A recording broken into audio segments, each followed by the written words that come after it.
The F.B.I. in Peace and War.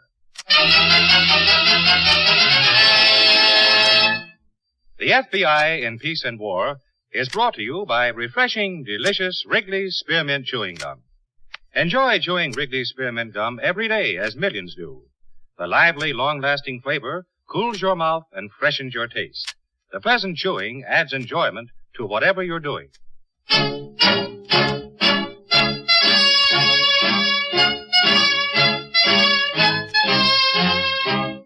Another great story based on Frederick L. Collins' copyrighted book, The F.B.I. in Peace and War. Drama, thrills, action. Tonight's story, Last Will and Testament.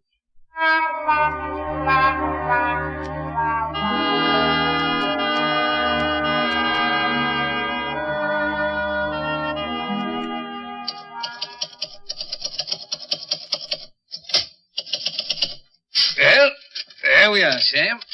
Last will and testament of Samuel P. Ritter, died July 9th, 1952. Ah, poor Sam. I sure do leave an awful lot of last wills and testaments, don't I? You sure do. It's a good thing I'm not superstitious. How many times did I die in 1952? 6, the way I counted. 7 with this one. Uh-huh. And, how many of those you think we can cash in on, Phil? Well, the law of averages says 4, and if we hit each one for a few thousand, we'd be doing all right. People are awful suckers, aren't they? Sure are. Who are you going to tackle first? Mr. and Mrs. Oliver Elkins are on the top of the list. Ah, nice couple, the Elkins. She was a good cook. Why am I leaving them, my timberlands in Mexico? No. I figured that you'd leave them full title to your silver mine in British Columbia. A silver mine, huh? Yeah. I sure was a generous old coot, wasn't I? Oh, one of the best, Sam. Poor old me. Poor old you.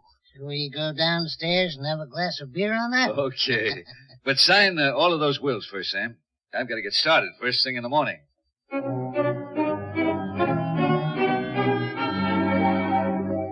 There are many types of swindles described in the files of your FBI, ranging from quick, on-the-spot tricks to elaborate schemes that take a year or more to unfold.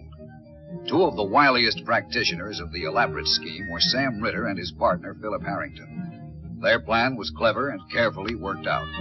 6 months after Sam had visited a sucker, Phil turned up to carry out his end of the deal. And as I understand it, Mr. Elkins, Mr. Ritter stayed here at your house for 6 or 7 days last spring sometime? Yes, that's right, he did. You see, what happened was Mr. Ritter had a fall right outside there on that pavement. Twisted his knee real bad. Uh-huh. And you very kindly took him into your house.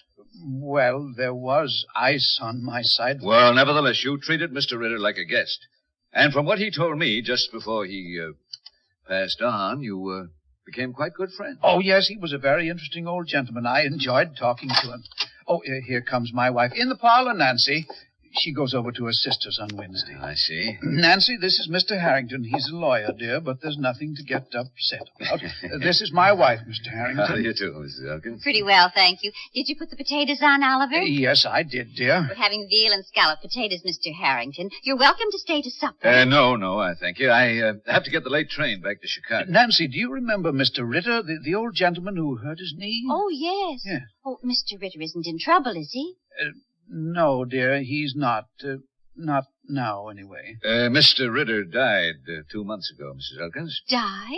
Oh, the poor dear. Oh, his heart, I'll bet anything. And such a nice old gentleman. He was only here a few days, but it was just like he was one of the family. Well, that's how he felt about all of you, Mrs. Elkins. Poor Mr. Ritter. Which brings me to the purpose of my visit.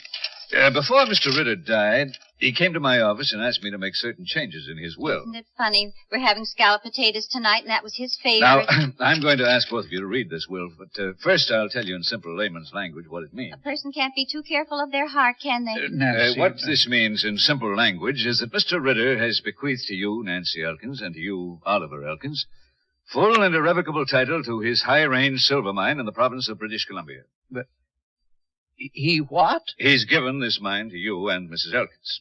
The rest of the estate goes to various charities. Mr. Ritter had no living relatives. He left us a silver mine? Yes, that's right. But why?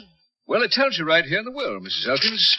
In payment for an unforgettable kindness is the way he phrased it.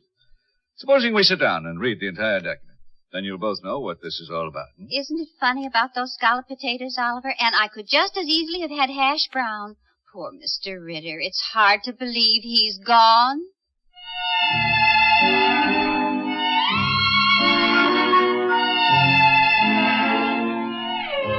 After Phil Harrington had displayed the bait, it was part of the technique to withdraw and let the victims eye the tempting morsel. A little better than half fell for the scheme. But as each sucker looked at the prospect of easy money, there were always a number of pertinent questions. Nancy, you asleep? No, dear. Me either. It's all that coffee we drank, I guess. I tried counting sheep, but I couldn't concentrate. No, me neither. Nancy. What, dear? Should we take a chance on it? That's up to you, Oliver. Well, $4,000 or $5,000 is a lot of money. I know. Of course, we could take it out of the savings bank and then put it back when the dividends come in. Couldn't we? I guess so, but why does it cost so much, Oliver, just to get something that's supposed to belong to us anyway? Well, you see, it's up in Canada, Nancy. That's why. Mr. Harrington will have to go up there and spend a lot of time on legal things. It's not like it was right here in this country. No, I suppose it isn't.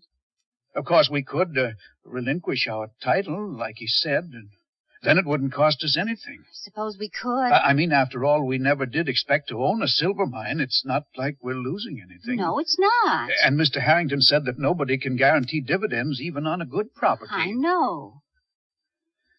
But it would be nice, wouldn't it? Especially if you didn't have to work so hard at the store. And we could travel a little, maybe? Yes, I'd like to travel. Yeah, so would I.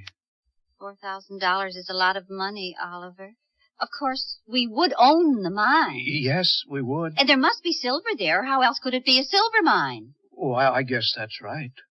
We never have taken a flyer on anything, have we, Oliver? No, we haven't. Most people do, one time or another, don't they? I guess they do. But $4,000... Well, maybe we'd better go to sleep, Nancy. Yes, we'd better, or you won't be good for anything in the morning. Good night, dear. Good night, Oliver. Have a good sleep. Yes, I will. But I don't think I'd better have coffee before going to bed anymore. It's too stimulating.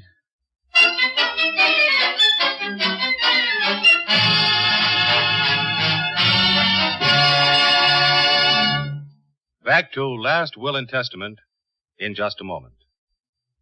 Friends, one reason it's a good idea to chew Wrigley's Spearmint Gum every day is that it satisfies you without being rich or filling. You can chew Wrigley's Spearmint after meals, between meals, anytime, and as long as you want. You get your satisfaction from the delicious flavor and the natural, pleasant chewing. Wrigley's Spearmint Gum is wholesome and good for you. So make your daily treat Wrigley's Spearmint Chewing Gum. It's a treat you can trust for healthful daily enjoyment. Always keep a package or two of Wrigley's Spearmint Gum handy in your purse or pocket. Be sure to get Wrigley's Spearmint Chewing Gum. Healthful, refreshing, delicious.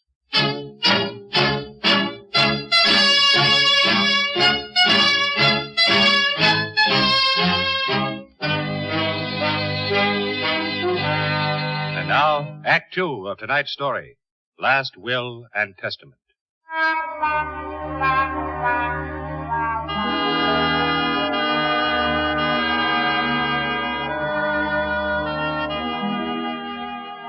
In addition to furnishing all law enforcement agencies with descriptions of Ritter and Harrington and detailed advice on their methods of operation, we published wanted notices in post offices all over the country. A man in the town of Arborville, Illinois, recognized Ritter's picture and notified our field office. Agent Reynolds and I, who had been assigned to the case, hurried out to see this man. Well, sir, you could have knocked me over with a feather when I saw that picture. I said to my sister, Hazel, if that isn't the old man that stayed in our house last spring, I'll eat my hat. Has your sister seen these other pictures, Mr. Clark? Oh, sure. She says that's him, too. Mr. Clark, would you tell us how Ritter happened to be a guest in your home? Well, sure. I guess it was my fault, kind of. I was backing the car down the driveway one day last spring, and I was going real slow. But all of a sudden, I heard this thump, like I hit something. I got out, and here's this old man lying on the grass. Boy, was I scared. I can imagine you were. I said, are you hurt, mister? And he said, I don't know. Help me into the house and we'll see. He was real nice about it. He always is. But what I don't get is, what's his racket if he's got one? He didn't cost me anything but food for a week, and my sister says he's the best company we ever had in the house. So what's the gimmick?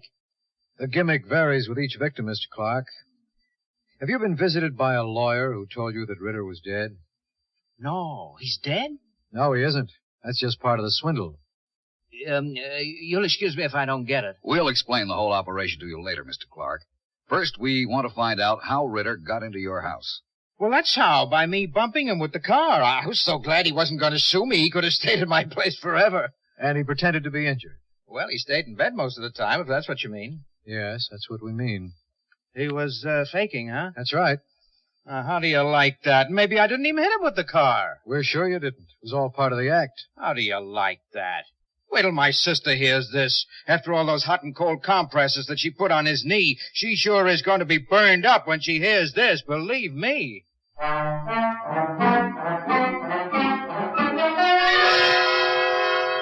As our interview with Mr. Clark continued, we realized that this was the break we'd been waiting for. Clark had just been treated to half of the swindle, and it was only a question of time before Harrington showed up. We asked Clark to notify us immediately when this happened, and he agreed to cooperate. We hoped, of course, that nothing would go wrong with the second half of the swindle. Would that include everything, Oliver? $3,900? That's what Mr. Harrington said. It's not as much as we first figured, is it? No, not quite. And even if we took it out of the savings bank... Oliver, are you listening to me? Huh? You haven't heard a word I said. Oh, I'm sorry. I was just thinking about that book I read. Gee, Nancy, it must have been pretty exciting right after the Civil War when they found all that silver out in Colorado and Utah. You would like to own the mine, wouldn't you? I guess so, yes, but that money in the savings bank is for a rainy day. We did take some out when we went on that trip 3 years ago. Oh, so we did. Was that 3 years ago? No, wait, it wasn't. 4 years ago. October 48. 4? October 48, I remember. You mean we haven't taken a trip for 4 years? Guess not, Oliver. We sure are a couple of stick-in-the-muds, aren't we? Looks like it. 4 years ago. Mm-hmm. Time certainly does get along, doesn't it? I guess it does. First thing you know, we'll be as old as Mr. Ritter was, and then we'll never know what happened. That's what I was thinking just this morning. Oliver, when Mr. Harrington calls tomorrow, let's tell him to go ahead. You think that's best? I do. Don't you? Yes, I do. Oh, Oliver. Oh, now, let's not cry about it. I'm not crying. I'm just happy. Aren't you happy? Yes, of course. I'm very happy. So am I. Oh, Oliver, wasn't it lucky the day poor old Mr. Ritter slipped on our pavement? Where would we be now if he hadn't?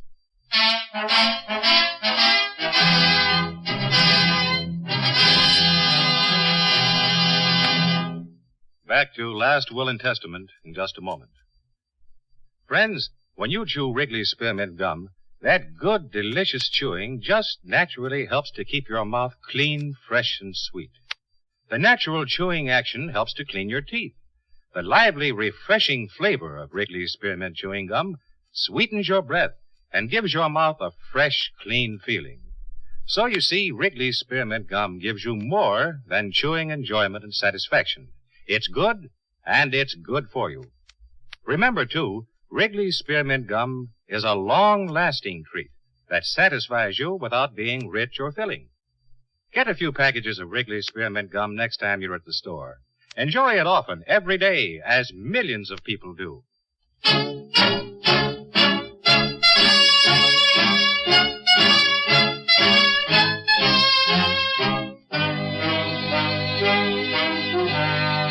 And now, Act 3 of tonight's story, Last Will and Testament.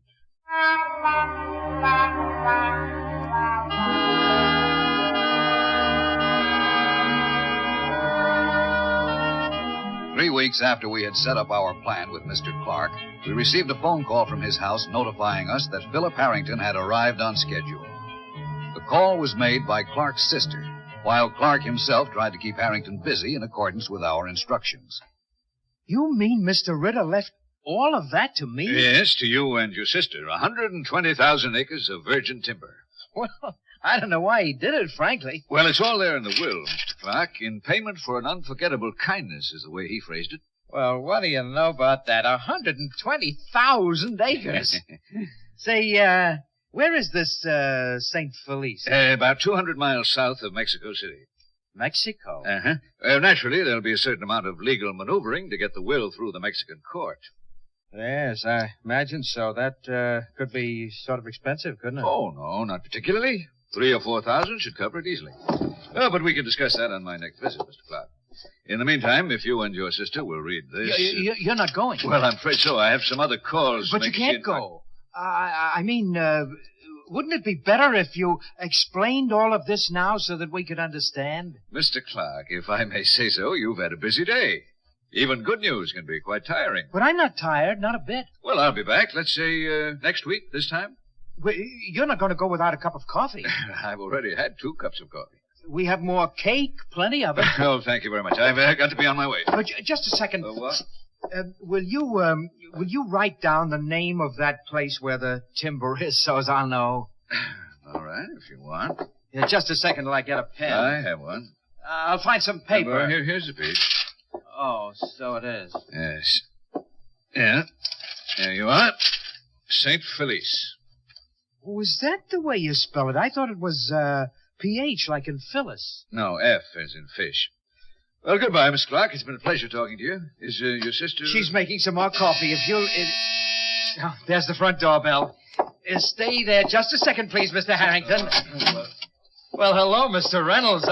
I thought you'd never get here. Come on in. Mr. Harrington was just about to leave. I'm glad you persuaded him to stay. I thought I wasn't going to make it, believe me. Mr. Harrington, I want you to meet Mr. Reynolds. Mr. Reynolds is an agent of the F.B.I. F.B.I.? Uh-huh. You mean you were stalling? Uh-huh. And believe me, I didn't think I was going to make it. Well, you certainly have got your nerve, Clark. I think so. Will you and your sister come downtown with us, Mr. Clark? Be glad to. Clark, someday you'll be sorry you did this. I'm sorry now. I just lost 120,000 acres of virgin timber, didn't I?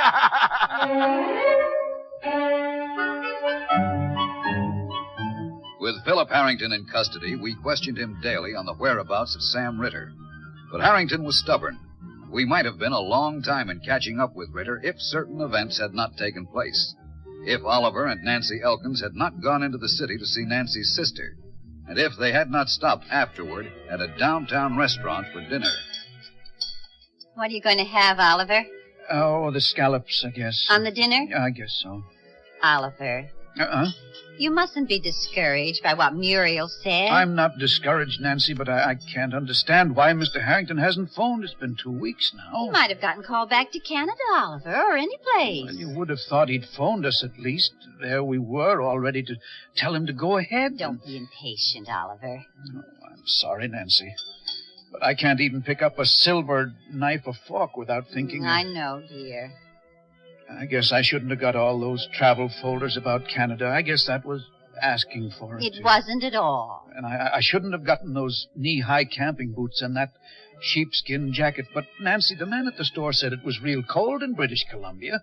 And if I wanted to hike all around the mining area, Nancy, what's the matter?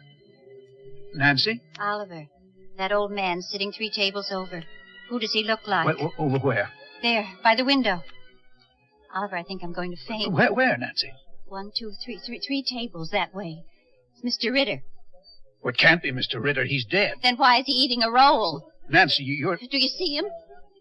Mr. Ritter. That's him, isn't it, Oliver? Mr. Ritter. Oh, heavens, I think he heard you. It is him, Nancy. I'd never forget that face in 100 years. Oliver, where are you going? I'm going to find out about this. Hey, you, Mr. Ritter. Hey, wait a minute. Are you addressing me, sir? Mr. Ritter, you're not dead at all. I'm sorry, ma'am. I think you made a mistake. My name is Beauregard, Henry Lee Beauregard, ma'am. Now, just a minute, Mr. Ritter. Sir, I'll thank you to remove your hands from my person, kindly. I want an explanation of this, Mr. Ritter. Mr. Headwaiter, sir? Gentlemen, what is going on here? His lawyer told us he was dead, and he isn't at all. Sir, I'm only a helpless old man. Gentlemen, if you do not go back to your tables, I will call the police. Look, go ahead, call them. If you provoke me, sir, I promise you... Provoke him, Oliver. I think we'd better have the police right away. Very well, madam, if that is what you wish. Sit down, Mr. Ritter, till the police come. Madam, can I prevail on No, you? you can't, Mr. Ritter. You better sit down, like Oliver says. Very well. I'm only a helpless old man. What else can I do? Mr. Ritter, will you please tell us why Mr. Harrington said you were dead? Sir, my name is Henry Lee Beauregard from Alexandria, Louisiana. I don't think you ever owned a silver mine, did you? No, I didn't. I know it. Then why did Mr. Harrington... Oliver, lawyer boy, dear, here comes the head waiter with the policeman. What? The policeman, dear, here he comes. Good. Officer, I think you'd better arrest this man. I don't know what for, but I've got an idea he's done something pretty terrible.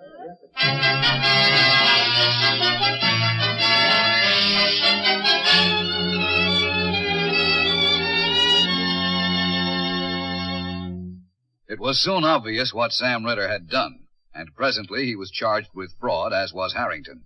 Both men, impressed with the evidence against them, pleaded guilty and were sentenced to 3 years in prison. For the present, Philip Harrington has finished his last will and testament.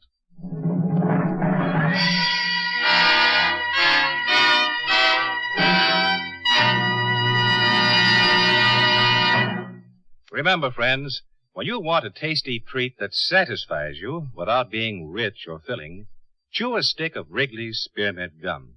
There's lots of delicious, long-lasting flavor in a stick of Wrigley's Spearmint Gum, real taste enjoyment.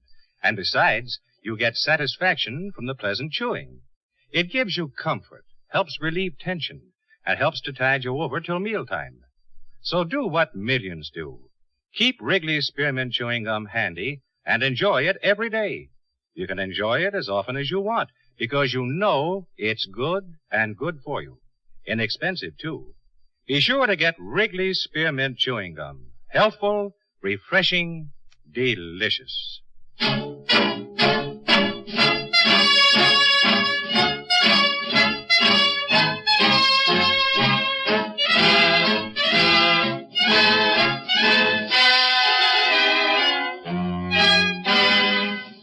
In tonight's story, Paul McGrath played the part of Philip Harrington, Agnes Young was Nancy Elkins, and Bill Smith was Oliver Elkins. This radio dramatization for the FBI in Peace and War was written by Louis Pelletier. These programs are produced and directed by Betty Mandeville. All names and characters used on the program are fictitious. Any similarity to persons living or dead is purely coincidental.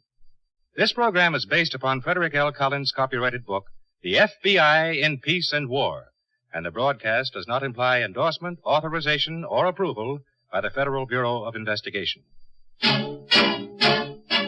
The makers of Wrigley's Spearmint Gum, the refreshing, delicious treat that gives you real chewing enjoyment, invite you to listen to next Wednesday's story, The Bookmakers, on the FBI in Peace and War. Same time, same station.